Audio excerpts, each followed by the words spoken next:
Untuk kalian yang masih pacaran di luaran sana, jangan sampai melakukan hubungan di luar menikah sampai istilahnya keperawanan itu diserahkan kepada orang yang belum sah jadi suaminya kalian. Itu sangat berbahaya untuk rumah tangga kalian ke depan ya teman-teman. Jadi untuk kalian yang masih pacaran tuh dijaga baik-baik. Kalian pacaran boleh jungkir balik, serahkan hati 100%, tapi jangan serahkan diri ya teman-teman, karena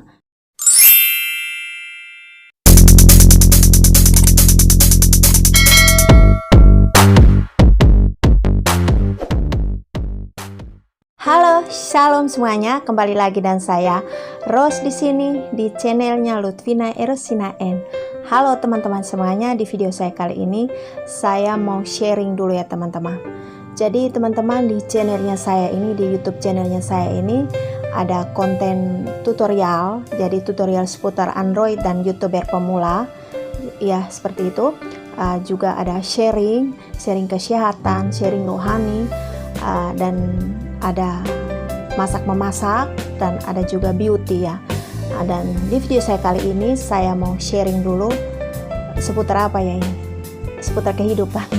Ya, ini seputar kehidupan. Jadi ada beberapa dari kalian yang bertanya, minta saya ceritakan tentang malam pertama, pengalaman malam pertama seperti apa. Karena yang meminta ini dia mau menikah. Jadi dia penasaran, ingin tahu malam pertama itu seperti apa. Jadi untuk kalian yang penasaran, pengen tahu tentang cerita saya malam pertama, kalian tetap stay tune di channelnya saya ini dan tetap nonton video saya ini sampai akhir ya. Oke, selamat menonton. Oke teman-teman, sebelum kita lanjut ke cerita malam pertamanya, tentunya ada tahap-tahap sebelum malam pertama ya teman-teman. Tidak mungkin dong tiba-tiba kita langsung malam pertama, kan nggak mungkin ceritanya seperti itu. Tiba-tiba langsung malam pertama, itu bahaya ya. Seperti itu ya. Jadi kita harus melalui tahap perkenalan dulu ya. Kalau kalian kenalnya lewat mana teman-teman dengan suami istrinya kalian sekarang, atau yang mau menikah, yang persiapan mau menikah, kalian kenalannya lewat mana? Lewat sosial media, lewat apa, atau bertemu di mana? Di hotel, di Pulau Bali, atau perlu bertemu di kapal, atau bertemu di pesawat, atau dalam bis, atau di mana? Kalian boleh ceritakan pengalaman kalian di kolom komentar ya teman-teman. Oke, terima kasih buat kalian yang mau sharing pengalaman kalian. Jadi teman-teman, pengalaman saya berkenalan sama suami saya dulu itu lewat HP. Jadi tahun 2004-2005 itu kan HP belum secanggih sekarang ini teman-teman. Jadi zaman itu kita hanya by telepon sama SMS ya teman-teman. Jadi posisinya waktu itu suami saya, calon saya, pacar saya waktu itu ada di Jayapura dan saya ada di Semarang, seperti itu teman-teman. Jadi kita kenalan mulai dari 2004 sampai 2008 kami menikah di Surabaya. Jadi ya, saya singkat cerita saja, tidak lama panjang cerita perkenalan ya, seperti itu teman-teman, lewat HP. Dan selama kami pacaran, kami tidak pernah bertemu. Ya mungkin ada yang dari kalian merasa komplain, ada yang sudah pernah komplain, kok berani sekali tidak pernah bertemu, mau menikah. Ya tentunya saya sudah benar-benar mendalami mengenal pasangan saya, dan saya sudah istilahnya itu saya sudah menguji dia dari berbagai sisi ya teman-teman. Saya nggak asal terima langsung menikah. Jadi kita berkenalan dari tahun 2004 sampai Juli 2008 kami menikah, seperti itu. Dan kebetulan juga kita sama-sama dari Timor, cuman saya aslinya Flores dan suami saya aslinya Kupang, seperti itu ya. Singkat cerita teman-teman, akhirnya kami menikah di 2008 di Surabaya, seperti itu. Jadi kita lanjut ke malam pertama ya. Jadi ya teman-teman, cerita malam pertama itu buat saya ya, ini menurut saya pribadi, sesuai dengan pengalaman saya ya. Saya nggak tahu pengalamannya teman-teman yang lain, yang ibu-ibu yang sudah menikah ya. Bagaimana pengalaman kalian malam pertama? Kalian boleh share di kolom komentar ya. Ya, di kolom komentar bawah kalian boleh share pengalamannya kalian. Jadi ini pengalaman malam pertama saya, menurut saya ya seperti ibu yang mau melahirkan. Jadi untuk ibu-ibu yang sudah punya anak pasti tahu bagaimana pengalaman dia melahirkan. Jadi seperti dokter atau bidan melakukan mengecek pembukaan mulut rahimnya kita ya teman-teman. Mereka masukkan jari atau alat ke mulut rahimnya kita untuk mengecek pembukaan kita itu berapa.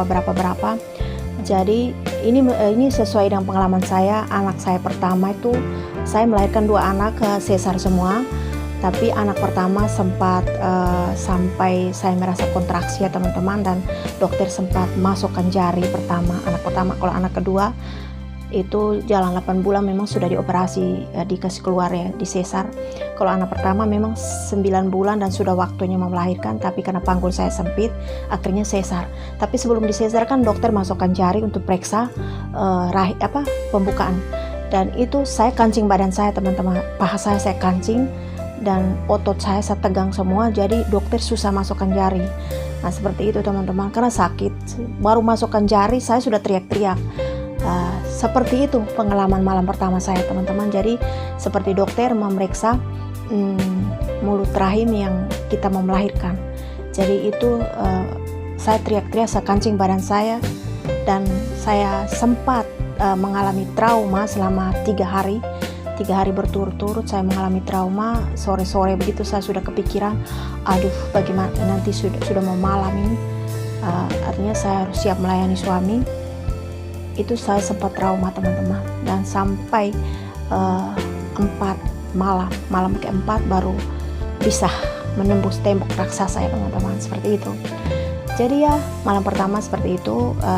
Kemarin beberapa waktu yang lalu, akhir-akhir Maret kemarin kan saya sempat share di video saya tentang pelepasan IUD di atas ya. Saya kasih ikar di atas. Itu bidan masukkan cocor bebek untuk membuka mulut rahim dan untuk mengecek benang yang ada di rahim saya, di mulut rahim saya, benang IUD itu. Dan waktu suster mau masukkan alat itu, saya sangat ketakutan teman-teman. Hati saya duk-dak saya ketakutan, dan saya kancing badan saya, jadi mulut rahim saya susah terbuka. Dan waktu masuk itu sakit, minta ampun, sakit sekali teman-teman.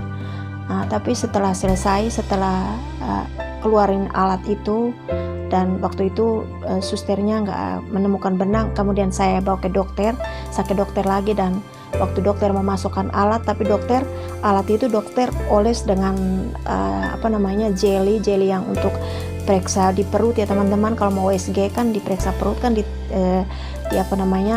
dioles jelly ya. Jelly itu yang dokter olesi di cocor bebek itu, di alat yang seperti gagang pintu ya, itu cocor bebek itu. Jadi licin ya teman-teman, jadi plong masuk saja ya. Setelah itu baru saya membandingkan teman-teman, waktu suster masukkan cocor bebek itu sama malam pertama saya itu jauh lebih sakit malam pertama saya teman-teman. Itu pengalaman saya minta maaf. Untuk kalian yang lain saya nggak tahu kalian bagaimana pengalaman, untuk ibu-ibu yang lain bagaimana pengalaman malam pertama kalian boleh share ya. Siapa tahu untuk teman-teman kita yang masih muda yang mau menikah, mereka pengen tahu seperti itu ya teman-teman. Jadi saya rasanya itu jauh lebih sakit daripada bidan masukkan alat cocor bebek untuk periksa benang IUD saya, seperti itu. Jadi malam pertama saya itu sampai 4 hari baru bisa lolos. Setelah itu, tembus, dan setelah tembus jadi setelah lolos malam pertama itu, dan darah sembur muncrat keluar darah teman-teman, dan saya baru tahu ternyata orang bicara tentang cerita-cerita tentang keperawanan malam pertama, darah keluar itu ternyata seperti itu yang saya alami, seperti itu teman-teman. Ini saya bukan cerita bukan saya cerita jorok ya teman-teman. Saya minta maaf banget ya teman-teman, saya minta maaf banget. Jadi ini pengalaman malam pertama saya. Dan untuk para wanita yang masih, cewek-cewek yang masih pacaran di luar sana, saya ingatkan kepada kalian, jangan coba-coba kalian melakukan hubungan suami istri sebelum kalian menikah ya teman-teman, karena itu yang merugikan kita sebagai wanita, kalian sebagai wanita teman-teman. Karena apa, para laki-laki itu kalau masih pacaran itu mereka akan setelah mereka mendapatkan itu, mereka akan seenaknya, semaunya mereka untuk semena-mena terhadap perempuan. Tidak semua ya, tidak semua laki-laki, tapi kebanyakan laki-laki seperti itu. Jadi untuk kalian yang masih pacaran di luaran sana, jangan sampai melakukan hubungan di luar menikah sampai istilahnya keperawanan itu diserahkan kepada orang yang belum sah jadi suaminya kalian. Itu sangat berbahaya untuk rumah tangga kalian ke depan ya teman-teman. Jadi untuk kalian yang masih pacaran itu dijaga baik-baik. Kalian pacaran boleh jungkir balik, serahkan hati 100%, tapi jangan serahkan diri ya teman-teman. Karena keperawanan itu keperawanan itu tuh harga dirinya kita teman-teman. Kalau kita sudah lepaskan itu sebelum kita menikah, itu harga diri kita sudah tidak ada lagi ya teman-teman. Itu harga diri. Dan banyak sekali saya lihat teman-teman saya dulu, bahkan saya masih sekolah dulu teman-teman, ada teman-teman yang saya sudah hamil, belum selesai sekolah sudah hamil, dan itu pacarnya melakukan semena-mena terhadap dirinya. Itu jangan sampai teman-teman.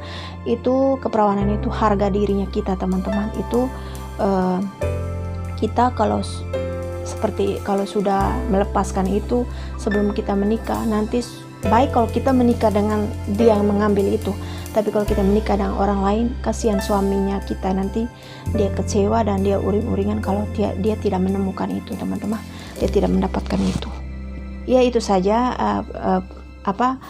sedikit pesan dari saya untuk kaum wanita yang di luar sana ya teman-teman. Seperti itu, yang belum menikah maksudnya, kepacaran hati-hati, jaga diri ya, jangan sampai menyerahkan diri sebelum menikah ya teman-teman. Terima kasih sekalian sudah menonton video saya ini sharing saya. Semoga ini bermanfaat untuk kalian yang mau menikah dan mau nikmati malam pertama. Untuk kalian yang mau menikah, selamat menantikan malam pertama dan selamat menikmati malam pertama kalian ya. Oke, jangan seperti saya sampai trauma gitu. Oke teman-teman, sekian video saya. Sampai jumpa lagi di video saya selanjutnya. Bye.